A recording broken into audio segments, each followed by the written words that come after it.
Thursday. It is Thursday. I dare you to defy that. Hillary Clinton continues to sag. Her poll numbers. America is still in an uproar over Tom Brady's deflated balls. Barack Obama's brother in Kenya calls him, quote, a dishonest man. And Republican honchos, hacks, hucksters, and whores had better think twice before writing Donald Trump's political obituary. My name is Howard Riell, and this is Real Truth. You're listening to the American Freedom Network, streaming live around the world at AmericanNewsNet.com, and on Facebook, and on YouTube, and in the book Real Truth, Stay Angry. And of course, as always, broadcasting out across the Colorado Front Range on KHNC, Johnstown, Colorado, 1360 AM The Lion. The call-in number is 877-254-7524. My friends, welcome back. Let's finish off the week in style. Item from Time Magazine. 6 weeks after setting her candidacy into high gear, former Secretary of State Hillary Clinton's poll numbers are continuing to fall, according to a new Quinnipiac University poll released Thursday. Stop. My friends, this is good news for America, because Hillary Clinton is a she-devil. She is a scorpion. She's an ambitious social climber who's never accomplished anything on her own, got where she's gotten because she's a political insider because she was married to Bill Clinton. And the fact that her poll numbers are sagging, we won't talk about what else on Hillary Clinton is sagging, but the fact that fewer people want her to be president is a good thing. It shows that word is getting out, despite the fact that the major media is lock, stock, and barrel behind Hillary Clinton. That's a good thing, starting with the good news. How's that for a change? Item from Sports Illustrated. The National Football League Players Association sued the NFL on Wednesday, looking to overturn the 4-game suspension given the New England Patriots quarterback Tom Brady for his role in the game using deflated footballs during the AFC Championship game in January. Unquote. My friends, I don't care. I couldn't care less about Tom Brady, about the New England Patriots. I haven't cared about the National Football League since I was a high school student. Why would any thinking adult, waste his or her time with all the hubbub surrounding Tom Brady, or for that matter, football in general, or for that matter, sports? My friends, there are much better things to be spending your time on earth doing than following sports. As far as I'm concerned, every minute that you spend following sports, you might as well be laying in a coffin. Item from Reuters. Some Republicans gleefully scripted Donald Trump's political obituary in the wake of his scathing comments about Senator John McCain's military service earlier this month, hoping that his freewheeling presidential campaign had finally imploded. Predictions of his demise were apparently premature. Instead, Trump is gaining momentum ahead of next week's first Republican debate, a new Reuters Ipsos opinion poll shows. The poll shows Trump with the greatest support yet nationally, as nearly a quarter of Republicans surveyed said he would be their choice as the party's presidential nominee in 2016. He's opened up a double-digit lead over his closest rival, former Florida Governor Jeb Bush, who trails at 12%. Quote, my friends, you haven't tuned into the wrong show. This is Real Truth. I know you're hearing good news, and so you're wondering where the hell you are, but you're in the right place. You're in the right place. Apparently, shows like Real Truth are getting through the voters around the nation. People are being shown exactly what a piece of trash Hillary Clinton is, and the fact that Jeb Bush is one of the good old boys, same old, more of a Democrat than a Republican, and he also would be Clorox injected into the veins of America. Instead, we're seeing a guy, Donald Trump, who shoots from the hip, who speaks the plain, unvarnished truth and isn't afraid to do so. We see him surging on the political scene because that's what Americans want. Give us the truth, give it to us straight, talk to us like we're adults, and we will decide what we want to do with that information. Hopefully this will be a renaissance of sorts for American politics. It has to start somewhere, and Donald Trump is as good a place as any. Item from the Washington Times. The pro-life group behind a series of undercover Planned Parenthood videos accused the bioservice firm STEM Express late Wednesday of trying to cover up this illegal baby parts trade after the company obtained a court order blocking the release of footage. The Los Angeles Superior Court issued a temporary injunction Tuesday, stopping the Center for Medical Progress from releasing any video showing three officials from STEM Express, a company that transfers fetal tissue from abortion performed at Planned Parenthood and other clinics to medical researchers. Unquote. My friends, Americans are up in arms over the revelations that baby parts are being sold. And so how does our wonderful court system help America? By making it more difficult for us to get that information. The courts in this country are a tragedy. Either they're owned by big business, or they are people by leftists who make up the rules and make up the law as they go. Either way, every single institution in this nation is betraying the American people, which accounts for the fact that America's in a toilet. Item from the Daily Mail over in the United Kingdom.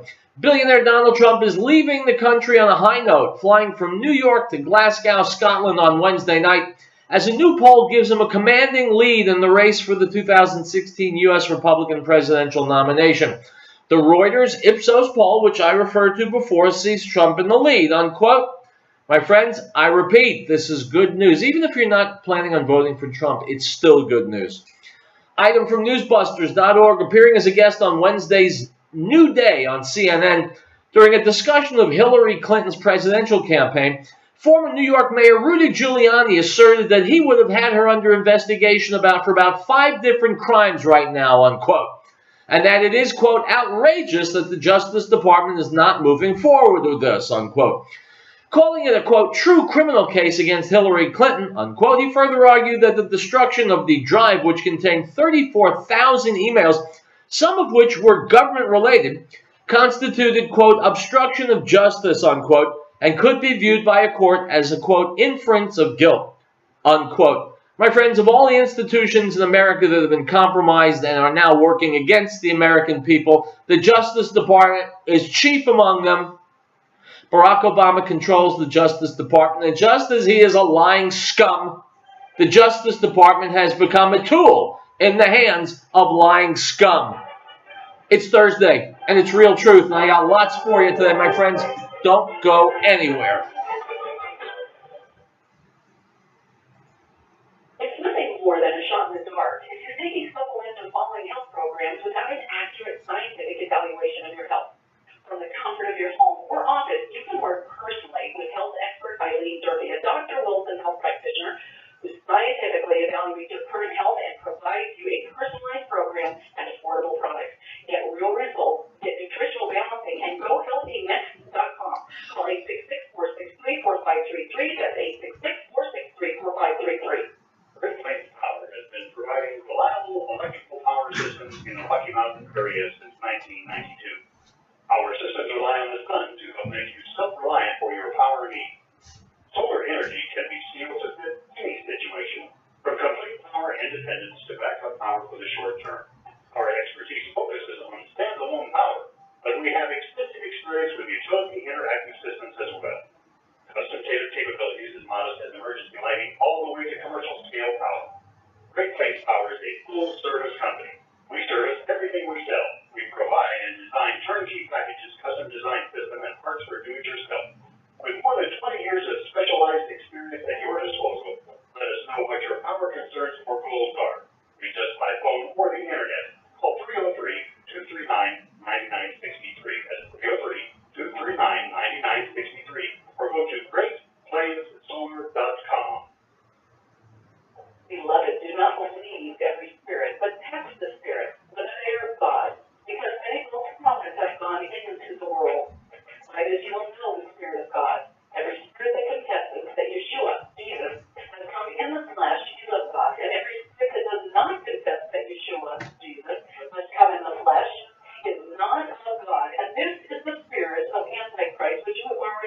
word was coming and is now already in the world for shot number one.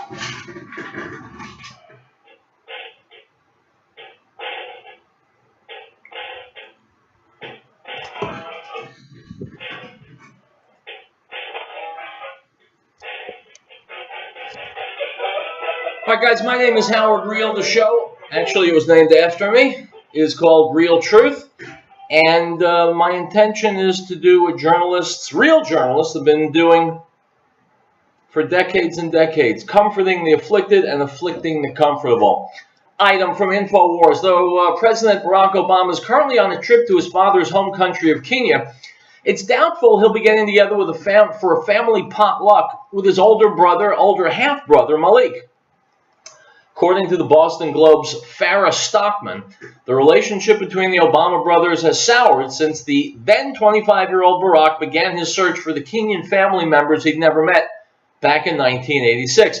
Malik, who has attempted a political career of his own in his home province, said in a recent interview that after failing to provide money for a family member's funeral, it's clear that the president, quote, doesn't want anything to do with his Kenyan family members. Quote, he's not an honest man, unquote, said the elder Obama.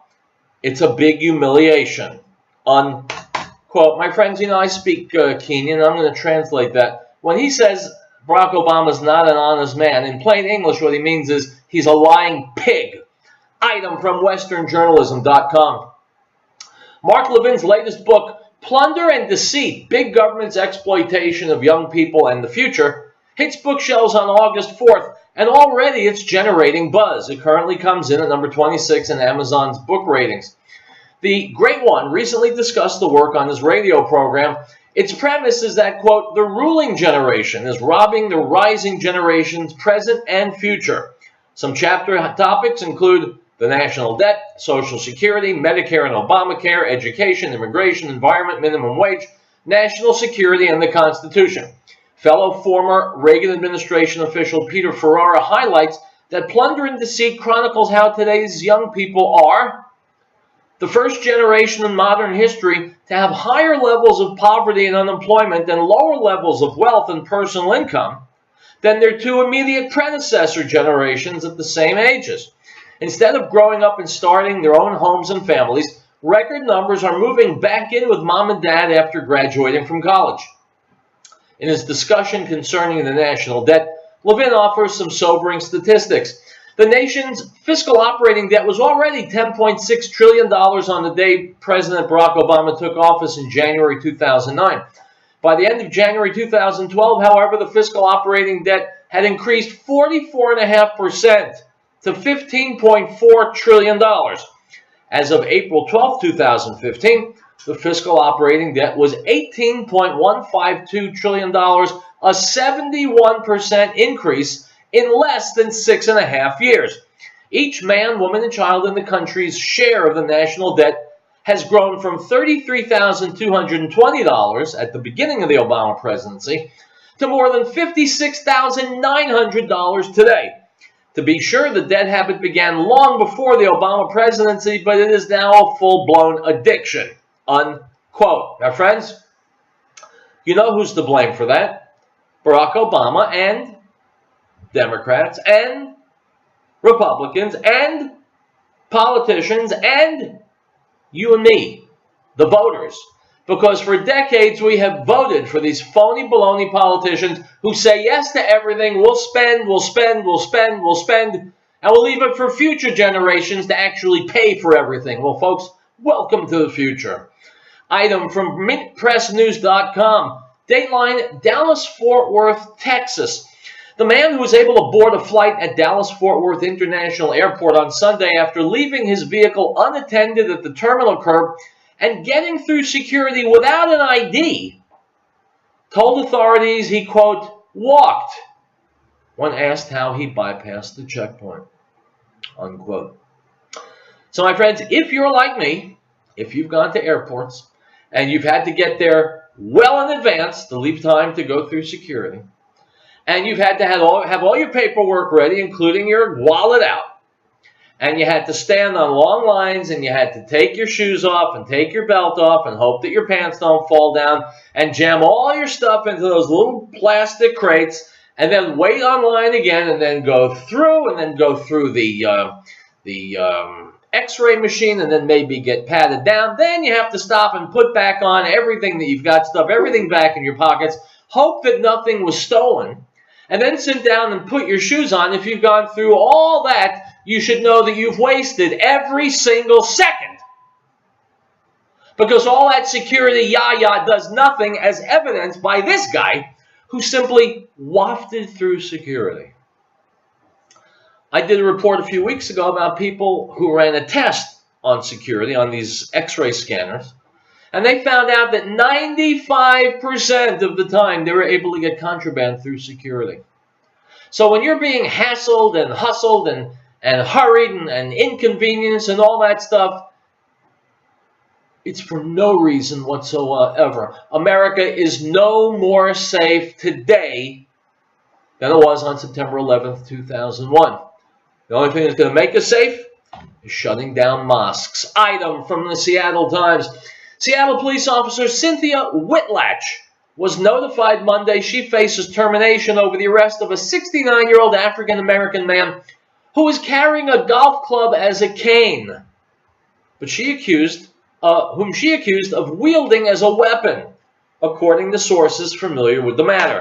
Unquote. My friends, does it strike you as it does me that we need more intelligent cops? Oddly enough, people who apply for jobs as police officers are denied if their IQs are too high. You think I'm being cute? Check it out. Item from Raw Story. A Massachusetts police detective was placed on administrative leave Monday after a motorist posted video online of the officer repeatedly threatening to shoot him during a traffic stop. The driver, whose name was not released, posted video from the encounter early Sunday in Medford, where the off-duty officer angrily confronted him after the man drove through a rotary without stopping, reported WCBP-TV. A camera mounted on the driver's dashboard captures the confrontation, which begins when the pickup truck pulls alongside the motorist and the off-duty officer jumps out. "Hey, yo, you want to fight, buddy?" the driver asks, and the officer approaches in a sleeveless t-shirt and shorts. The driver throws his vehicle into reverse, and the officer reaches into his pocket and continues to approach as he repeatedly yells threats. Quote, "I'll put a bullet hole right through your blanking head," the officer says, before the driver apparently notices he's holding a badge and stops his car. "You're lucky I'm a cop or I beat the blanking piss out of you right now." Unquote. My friends, I just got through talking about the need for more intelligent cops. Of all the unintelligent cops, could there be any who are less intelligent than someone who brutalizes people, who takes away their rights, who treats them like garbage, who does things he will later deny in front of his dash cam? If that is not the very definition of stupidity, then I need a dictionary. Item from Russia Today. 3 Supreme Court justices did not recuse themselves from cases in which they held stock in companies interested in the outcomes. Nearly 90% of the time, they sided with these businesses that filed friend of the court briefs, a new report said. Chief Justice John Roberts and Associate Justices Stephen Breyer and Samuel Alito own shares in several publicly traded companies, according to the 2014 financial disclosure reports. From July 2014 through June of this year, 7 cases before the Supreme Court featured amicus curiae, friend of the court briefs, by companies in which 3 justices were stockholders. These filings allowed parties that will be affected by a ruling but are not directly involved in the case to introduce relevant matter not already brought to the court's attention, the Supreme Court rules read. Justices are not obligated by law to disclose if they have relations to parties that act as amici, Latin for friends, although they have to sit out if they're involved with one of the named parties. None of the 3 men recused themselves from the bench in any of those 7 cases. On top of not recusing themselves, the 3 justices, quote, sided with their amici 89% of the time, or 8 out of 9 times, an analysis by Fix the Court, a nonpartisan organization dedicated to increasing transparency, and accountability by the Supreme Court found, unquote. My friends, I am less and less and less and less impressed with our Supreme Court all the time. These kinds of things should not happen. Item from the Chicago Sun-Times. Chicago police have fatally shot 70 people over a 5-year span, tops among departments in the largest U.S. cities. The Chicago victims were nearly all male. Most were black. More than half of the killings happened in 6 South Side police districts. No other police department in any of the 10 most populous cities killed more people from 2010 to 2014.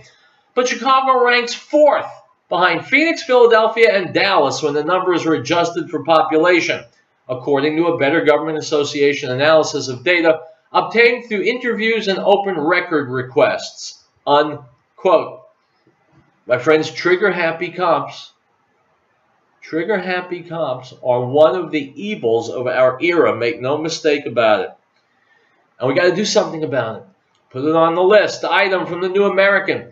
President Obama has ordered that if the official tasked with investigating corruption in the Department of Justice wants access to sensitive files, he'll have to get permission from the Department of Justice. That directive was part of a 58-page ruling delivered by the Justice Department's Office of Legal Counsel, and it makes it very hard for the Inspector General to get access to wiretaps, grand jury, and credit information necessary to expose fraud and other misdeeds perpetrated by the Justice Department. Without such access, our office's ability to conduct its work will be significantly impaired, and it will be more difficult for us to detect and deter waste, fraud, abuse, and to protect taxpayer dollars, unquote, Inspector General Michael Horowitz said in a statement published by the Washington Post, unquote. So, my friends, which is Barack Obama as stupid as a rock, or is he dishonest? There's no third choice. To investigate the Justice Department, you need permission from the Justice Department. Folks, I've been telling you for years that government is always stupid. And this is an example. It's not funny. It's sad. Item from the SHTFplan.com. Maybe the solution to all crime is more surveillance and direct control over the minds of all prisoners, anyone marked with violent tendencies, and ultimately everyone in society. That's what one futurist is proposing, as he runs on a political platform based around psychophysical state control over mind and body. Zoltan Istvan, presidential candidate for the Transhumanist Party, thinks that prisoners would be better motivated to obey the law if the death penalty were abolished, and it can be replaced by implanting a surveillance brain chip that notifies the law and can even deploy a tranquilizer triggered to block violent behavior. Of course, once it becomes legal to control the brains of one sector of our society, convicted criminals, the rest of society may follow, each with their own rationales and justifications that make using spy chips inside the brain somehow acceptable. It's a scenario ripped straight from the plot of A Clockwork Orange, where the ethics and finer points of behaviorism are put into practice as prison reform via mind control, and in turn packaged neatly for political debate and electioneering, unquote. My friends, I understand completely why liberals don't want anything placed in their brains, because they've lived thus far with nothing in their brains. Item from the Economic Collapse blog. There's been so much attention on Greece in recent weeks, but the truth is that Greece represents only a very tiny fraction of an unprecedented global debt bomb, which threatens to explode at any time. As you're about to see, there are 24 nations currently facing a full-blown debt crisis, and there are 14 more that are rapidly heading toward one. Right now, the debt-to-GDP ratio for the entire planet is up to an all-time record high of 286%. And globally, there's approximately $200 trillion of debt on the books. That breaks down to about $28,000 of debt for every man, woman, and child on the entire planet. And since close to half of the population of the world lives on less than $10 a day, there's no way that all this debt can ever be repaid. The only quote-unquote solution under our current system is to kick the can down the road for as long as we can until this colossal debt pyramid finally collapses in upon itself. All right, my friends, we'll stop there. We'll come back. We'll take a break. More Real Truth ahead. My friends, if you're not angry yet, just wait till we come back from this commercial.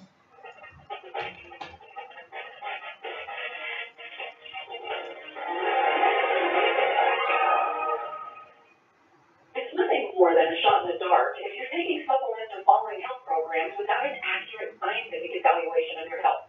From the comfort of your home or office, you can work personally with health expert Eileen Durkee, a Dr. Wilson health practitioner who scientifically evaluates your current health and provides you a personalized program and affordable products. Get real results, get nutritional balancing, and GoHealthyNext.com. Call 866-463-4533. That's 866-463-4533. An emergency preparedness plan for your home, car, school, and office is a must. Knowing how to store water safely, survive extreme temperature changes, provide reliable shelter, first aid, and sanitation is critical. Knowing where to get the best bikes, radios, and other supplies is easy. First Survival, located at 3366 West Broadway, is a professional, reputable, full-service business providing realistic preparedness supplies at affordable prices. Stop by online or call 303-781-0343, 866-781-0343. Great Plains Power has been providing reliable electrical power systems in the Rocky Mountain area since 1992. Our systems rely on the sun to help make you self-reliant for your power needs. Solar energy can be scaled to fit any situation, from complete power independence to backup power for the short term. Our expertise focuses on standalone power, but we have extensive experience with utility interactive systems as well. Custom catered capabilities as modest and emergency lighting all the way to commercial scale power. Great Plains Power is a full service company. We service everything we sell. We provide and design turnkey packages, custom design system, and parts for do-it-yourself. With more than 20 years of specialized experience at your disposal, let us know what your power concerns or goals are. Reach us by phone or the internet. Call 303-239-9963. That's 303-239-9963. Or go to GreatPlainsSolar.com. We hold these truths to be self-evident, that all men are created equal, that they are endowed by their Creator with certain unalienable rights, that among these are life, liberty, and the pursuit of happiness, that to secure these rights, governments are instituted among men, deriving their just power from the consent of the governed. This is the America News Network. Elizabeth Lockerplan and Elizabeth reminds our listeners that the drug problem is well documented. We know our kids will be approached at early age. We want to applaud the youngsters in our community as a strength to stay off drugs. They provide examples to their peers and families to be the best they can be. Hey guys, do me a favor. When you go to Facebook and you see this video, go to YouTube also, find the video, share it like crazy, okay? Everybody needs to hear the kinds of news that I'm putting out on the internet. It's not ego. I'm not trying to become a media superstar, although if I did, it wouldn't be the worst thing.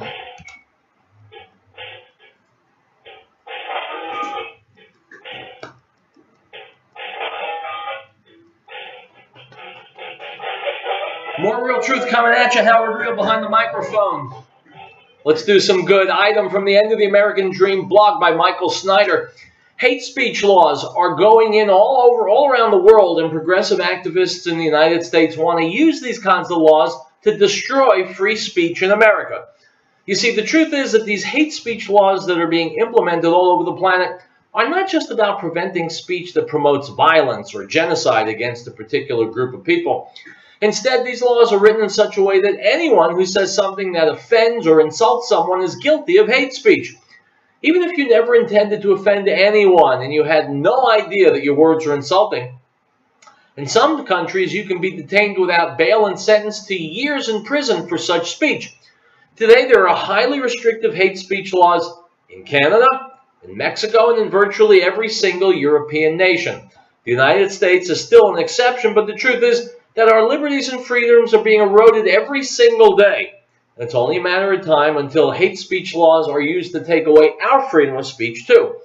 If you don't think this can ever happen in America, you should consider what the American Bar Association has to say on the matter. This is the national organization that represents all of our lawyers, judges, etc. So when the ABA speaks on legal matters, it carries a significant amount of weight.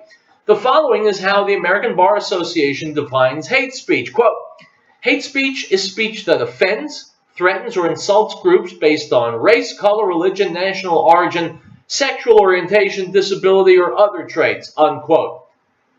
Did you catch that? If I say something that offends or insults you, there's a very good chance I've just committed hate speech according to the ABA. And support for these kinds of laws is growing. In fact, one survey found that 51% of all Democrats now support hate speech laws. It's only a matter of time before progressives start pushing for them in a big way. Sadly, many of these progressives don't even understand that our Constitution protects free speech. Just consider what CNN anchor Chris Cuomo recently had to say about this. Quote, hate speech is not the same thing as free speech, wrote CNN anchor Chris Cuomo in the ultimate form of public discourse, Twitter. Amid debate about free speech after a shooting in an anti-Muslim protest in Texas, a user tweeted to Cuomo, quote, too many people are trying to say hate speech does not equal free speech. In response, Cuomo, who has a law degree, said, quote, it doesn't. Hate speech is excluded from protection. Don't just say you love the Constitution, read it, unquote. No, I think that it's Cuomo who needs to read the Constitution. The fact that he gets to deliver the quote-unquote news to millions upon millions of Americans is absolutely frightening. But without a doubt, we do need to have a conversation about hate speech in the United States. If I offend or insult you, that does not mean that I hate you. And if I disagree with you, that does not mean that I hate you either. Unquote. My friends, I'm just fortunate, I suppose, that I never say anything controversial or anything that could be construed as criticism of any group. Item from WDRB Dateline, Louisville, Kentucky. A Hillview man has been arrested after he shot down a drone flying over his property, but he's not making any apologies for it. Police say the owner of the drone claimed he was flying it to get pictures of a friend's house and that the cost of the drone was over $1,800, unquote. Well, to the yutz who is flying a drone over people's homes, he needs to know that he's invading their privacy. Last I heard, that was a crime, so why hasn't this moron been arrested? As for the guy who shot down the drone that was over his own property, more power to him. Item from the PCMD Gazette. A North Carolina elementary school teacher has resigned after his decision to read a gay-themed children's book to his third grade class led to controversy in the small town of Efland. Omar Curry said he read his students the book King and King, a fairy tale about two princes having a love encounter after he perceived negative gay stereotyping in his class. Curry said he was inspired to teach the little kids about two men, quote, hooking up because a boy in his class acted a little feminine. When I read the story, the reaction of parents didn't come into my mind, Curry, 25, said Tuesday. In that moment, it just seemed natural to me to read the book and have a conversation about treating people with respect. My focus then was on the child and helping the child. Unquote. My friends, I have every belief that Mr. Curry's focus was on the child. I don't doubt, as Mr. Curry says, that his focus was on the children. Item from the European Union External Action. The idea of a clash between Islam and the West, the word in which everything is put together and confused, has misled our policies and our narratives. Islam holds a place in our Western societies. Islam belongs in Europe. It has a place in Europe's history and our culture and our food and what matters most in Europe's present and future. Unquote. My friends, Islam does have a role in Europe's future, unless Europe suddenly gets smarter. Item from Jihad Watch. Popular Egyptian columnist Karima Kamal recently wrote that although the Egyptian constitution stipulates equality before the law, the judiciary does not apply this provision and refuses the testimony of Christians against Muslims in court. Anecdotal evidence supports her claim. Some weeks earlier, the following letter was published on Arabic media. Quote, yesterday I suffered an extremely harsh and psychological shock. I went to court with one of my neighbors, a widow, to serve as a witness in an inheritance case. Another neighbor and witness accompanied us, who was a young Christian. We had all been living as one family. Imagine my shock then at the judge, who very rudely and with incomprehensible disapproval rejected the testimony of the Christian youth, saying, quote, "It is unacceptable for a Christian to testify against a Muslim," unquote. In fact, Islamic law maintains that the testimony of an infidel cannot be accepted against a Muslim, unquote. My friends, if you're listening to the show, I'm going to go out on a limb and guess that you, like myself, are an infidel, which means in the eyes of the Islamic world, you're just about nothing. So you think about what I've been telling you about shutting down mosques. Item from the Houston Chronicle, Dateline, Austin, Texas. Texas laws that allow police officers to take blood samples from suspected drunk drivers without a warrant are unconstitutional, the state's highest criminal court ruled. The ruling could impact Texas's no-refusal weekends, including during the upcoming Thanksgiving holiday, when officers target suspected drunk drivers and subject them to mandatory breath and blood testing in the field. According to the ruling, law enforcement officers will need to have a warrant in hand before forcing suspects against their will to submit to a blood alcohol content test, unquote. Item from the Daily Mail, a teenage jihadi bride who fled Britain to join Islamic State terrorists has callously mocked the victims of the Tunisian massacre as she tried to lure another schoolgirl to join her in Syria. Amira Abbasi, 16, wrote that she was laughing out loud as Britain mourned the 30 citizens murdered on the Swiss beach. The sickening remark came after an extraordinary series of exchanges with an undercover male on Sunday Reporter, who Abbasi believed to be another British teenager planning to run away to join IS. Folks, we'll take a break. Real Truth marches on. I kid you not. Stay tuned. All right, guys, that's it for video. I'll be back on Monday. Remember, if you're watching this video, first of all, I respect your intelligence. Second of all, please share it with everybody out there, because this is news the world needs to hear. I'll see you on Monday. Hasta luego.